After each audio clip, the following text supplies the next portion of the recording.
Hello বন্ধুরা, রোজের মতো আজকেও চলে এলাম বটির সামনে নিয়ে। আজকে হচ্ছে রান্নার মেনু। এই যে মুসুরের ডাল হবে, পাতলা করে টক ডাল করবো আমডোলা দিয়ে। আর হবে এই যে আলু ভাতে হবে আজকে দুপুরের মেনু। আলু ভাতে আর টক ডাল। আর সত্যি কথা বলতে কোনো সবজি নেই, কোনো বাজার নেই, কোনো কিছু নেই বন্ধুরা বাড়িতে।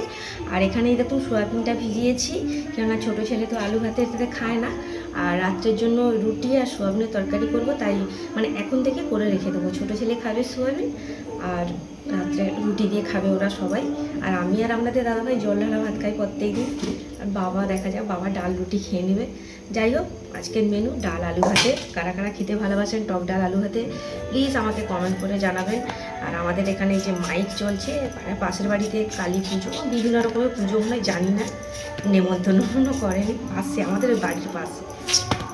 দেখুন আলু, দেখুন দেখছেন তো, সব আলু নষ্ট। কি রান্না করব বলুন তো, বাড়িতে আর আলুও নেই।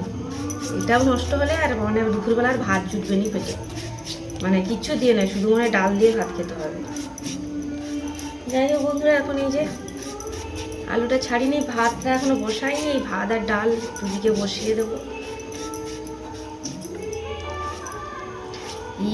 মা, সব আলু পচা বন্ধুরা, কি রান্না করব আমি তাহলে?